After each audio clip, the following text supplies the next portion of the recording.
کہ قاری امجد کے بارے میں آپ سن چکے ہوں گے کہ بہت زیادہ خبریں آ رہی ہیں کہ ایک کمانڈر جو ہے ٹی ٹی پی کا وہ مارا گیا ہے۔ اس کے حوالے سے بڑی سازشی تھیوریاں بھی ہمارے سامنے آ رہی ہیں، لیکن یہ قاری امجد جس کا نام مفتی مزاحم تھا، یہ طالبان کا ایک کمانڈر تھا اور یہ نور ولی محسود کا نائب تھا اور رہبری شورا کا یہ سربراہ تھا۔ پاکستان نے اس کے سر کی قیمت 50 لاکھ روپیہ رکھی ہوئی تھی۔ امریکہ نے اس کو 2022 میں عالمی دہشت گردوں کی لسٹ کے اندر ڈالا تھا اور یہ خیبر پختونخوا کا ضلع لوئر دیر کا رہنے والا تھا۔ کہا یہ جاتا ہے کہ یہ بہت زیادہ متحرک تھا، لیکن کوئی طالبان کے اندر اتنی کوئی مقبول شخصیت نہیں تھا اور ٹی ٹی پی کا نائب امیر اس کو تعینات کیا گیا تھا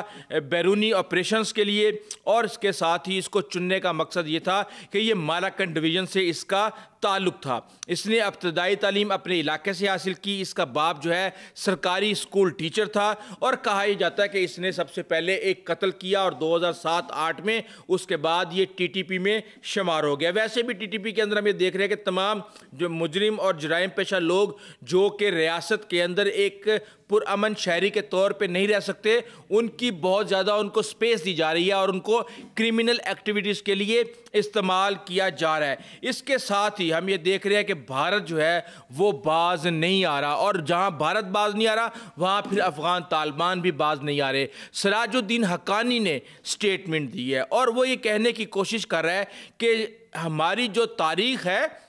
وہ آپ جا کے امپائر سے پوچھ لیں، ہمیں کچھ بتانے کی ضرورت نہیں ہے۔ بیسیکلی آپ کو بہت کچھ سننے کی ضرورت ہے، اور یہ ایک بیسک ڈیفرنس جو پاکستان اور گریٹ امپائرز کے درمیان یہ رکھا گیا ہے۔ تو آپ کو بتا دوں کہ ان تمام تر جو گریٹ امپائرز تھیں اس کے پیچھے پاکستان ایک ریڑھ کی ہڈی کی طرح افغان مجاہدین کے پیچھے کھڑا ہوا تھا۔ ٹریننگ سے لے کے، اسلحے سے لے کے، رہائش سے لے کے ہر چیز پاکستان فراہم کر رہا تھا، اور وہ جو طاقتیں آئیں وہ اس لیے یہاں سے گئیں کیونکہ انہوں نے حملہ کر لیا تھا، قبضہ کر لیا تھا، سب کچھ صحیح چل رہا تھا، لیکن 20 سے 50 اور 100 بلین ڈالر ان کا سالانہ یہاں پہ خرچ ہو رہا تھا۔ ہمیں کہیں جانے کی ضرورت نہیں ہے، ہم نے جو بھی کرنا ہے وہ ہم نے فضا سے کرنا ہے اور دشمن کے ٹھکانوں کو اڑانا ہے۔ تو یہ پاکستان کے لیے کوئی اتنا مہنگا سودا نہیں ہوگا، لیکن خود افغانستان کے اندر افغان طالبان کے خلاف کھڑی ہونے والی اپوزیشن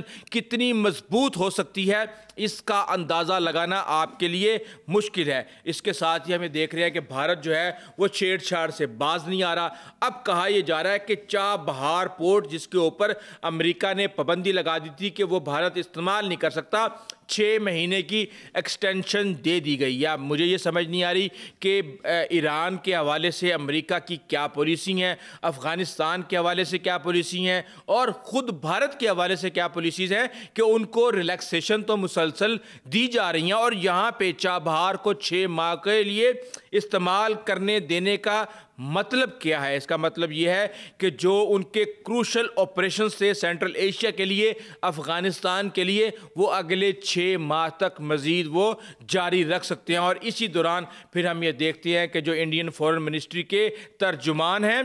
رندھیر جیسوال، وہ آ کے کہتے ہیں کہ جناب ہم تو افغانستان کو ہر طرح سے جو آبی ذخائر ہیں ان کو سیکیور کرنے، ان میں انویسٹمنٹ کرنے اور ان کو ہیلپ کرنے کے لیے تیار ہے، اور ساتھ میں وہ ذکر کرتے ہیں دریائے کنڑ کے اوپر۔ اب آپ کو پتا ہے کہ یہ دریائے کنڑ جو ہے یہ 5 ملین ایکڑ فیٹ پانی جو ہے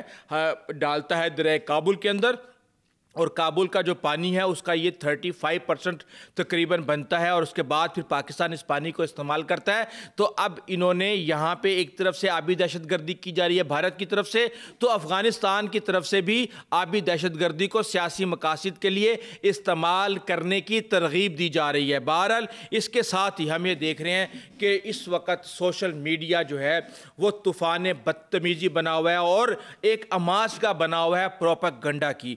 ایک فوٹیج آتی ہے اور وہ فوٹیج ہوتی ہے پیوٹن کی کو 3 دن پہلے انہوں نے ایک پریس کانفرنس اور ایک ٹاک کی تھی، وہاں سے فوٹیج لے کے اس کو اے آئی سے ٹویٹ کر کے ڈیپ فیک ویڈیو بنا کے کہا جاتا ہے کہ پاکستان افغانستان کے خلاف کسی بھی جارحیت سے باز رہے، جواب صرف کابل سے نہیں آئے گا، اور اس طرح کی باتیں کر کرا کے وہ اس حد تک اس کو وائرل کیا گیا اور اتنے ویریفائڈ اکاؤنٹس کی طرف سے اس کو ری ٹویٹ کیا گیا کہ پاکستان کے اندر رشیا کی ایمبیسی کو اس حوالے سے تردید دینا پڑ گئی کہ وہ کہتے ہیں کہ ہم کسی کے ساتھ کسی جنگ میں شامل نہیں ہیں، لیکن ہمیں چاہتے ہیں کہ یہ معاملہ بات چیت سے حل ہو۔ ظاہر سی بات ہے، ہر کوئی یہ چاہتا ہے کہ یہ معاملہ بات چیت سے حل ہو، پاکستان خود یہ چاہتا ہے کہ یہ معاملہ بات چیت سے حل ہو، لیکن بات چیت کے ساتھ آپ کمر میں چھری بھی ساتھ ساتھ گھومتے رہیں تو یہ معاملہ نہیں چل سکتا کہ یہاں سے لاشیں اٹھتی رہیں اور ہم صرف بات چیت کرتے رہیں۔ اس کے ساتھ ہی ہم یہ دیکھ رہے ہیں کہ بہت خبریں آ رہی ہیں کہ افغان طالبان نے افغان فضائیہ کو کھڑا کر لیا،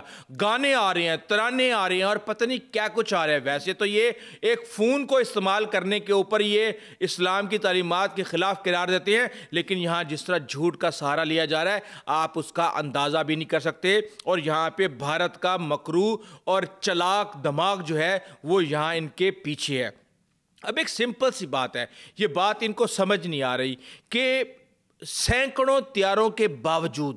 رافیل کے باوجود اور S-400 کے باوجود بھارت پاکستان کا بال بھی بیکا نہیں کر سکا، اور وہ ان طیاروں کو جو کہ امریکہ افغان وار کے بعد وہاں پہ خستہ حالت میں چھوڑ گیا تھا، ان طیاروں کو وہ اس قابل کرے گا کہ وہ پاکستان کے ملٹی ڈومین آپریشن کا مقابلہ کریں جو ایک ہی جھٹکے میں بھارت کے 60 سے زیادہ طیارے اڑانے کی صلاحیت رکھتا ہے۔ تو یہ ایک دیوانے کا خواب ہے اور لوگوں کو ایک ٹرک کی بتی کے پیچھے لگایا جا رہا ہے۔ پھر کہا جاتا ہے کہ 700 خودکش حملہ آور افغانستان کی طرف جو ہے اکٹھے ہو چکے ہیں اور بیانات آ رہے ہیں اور یہ پاکستان کے اوپر حملہ کریں گے۔ بات یہ ہے کہ اس سے پہلے بھی ان کی جتنی اوقات ہے انہوں نے اس سے زیادہ زور لگا کے دیکھ لیا ہے، اور اس سے پہلے کون سے ایسے واقعات ہیں جہاں پہ یہ خودکش حملہ آوروں کو استعمال نہیں کر رہے، جہاں پہ یہ افغانیوں کو استعمال نہیں کرے،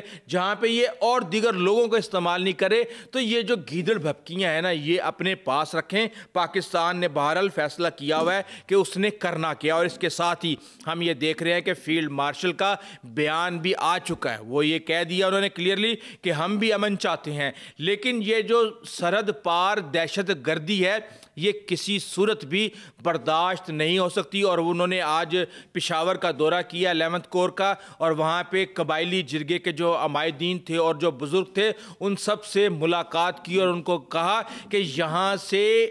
چپے چپے سے اس فتنے کو اکھاڑ کے پھینک دیا جائے گا۔ اور اس کے ساتھ ہی ہم یہ دیکھ رہے ہیں کہ ایک اور فتنہ ہمارے مشرق کی سرحد کے اوپر تکلیف دینے کے لیے مسلسل تیار بیٹھا ہوا ہے۔ اب آپ کو پتا ہے کہ انڈیا کے اندر ایکسرسائزز ہو رہی ہیں اور وہاں پہ ملٹری، ایئر فورس، نیوی ساری کی ساری جو ہے وہ ٹرائی سروسز جو ایکسرسائزز ہیں وہاں پہ کی جا رہی ہیں۔ سر کریک سے لے کے جیسلمیر کے بارڈر کے نزدیک تک ہر طرف جو ہے یہ پھیلے ہوئے ہیں، اور یہاں پہ ٹینکس، آرمرڈ فائرنگ وہیکلز اور اس کے علاوہ بہت سی ایسے ہتھیار ہیں جو کہ بالکل بارڈر پر شفٹ کر دیے گئے ہیں، اور پاکستان نے اپنے ملٹری کا جو اسکیل ہے وہ پیس ٹائم ڈپلائمنٹ سے چینج کر کے وار ٹائم ڈپلائمنٹ میں کر دیا ہے، اور پاکستان ایئر فورس 24 گھنٹے جو ہے اس وقت الرٹ ہے اور منیمم ٹائم رسپانس کے ساتھ جو ہے دشمن کا منہ توڑ جواب دینے کے لیے اس وقت تیار ہے، اور نہ صرف تیار ہے بلکہ مسلسل سروسز ہو رہی ہیں، ان کو ٹریک کیا جا رہا ہے اور دیکھا جا رہا ہے کہ یہ کتنے پانی میں ہے۔ اور اس کے ساتھ ساتھ ہم یہ دیکھ رہے ہیں کہ ہمارے اسپیشل مشن ایئر کرافٹ بھی مبینہ طور پہ معاملات کو دیکھ رہے ہیں اور انٹیلیجنس گیدر کر رہے ہیں۔ بہرحال یہ ساری کی ساری صورتحال اس وقت چل رہی ہے، اور اس وقت افغانستان کے بارڈر پہ اور بھارت کے بارڈر پہ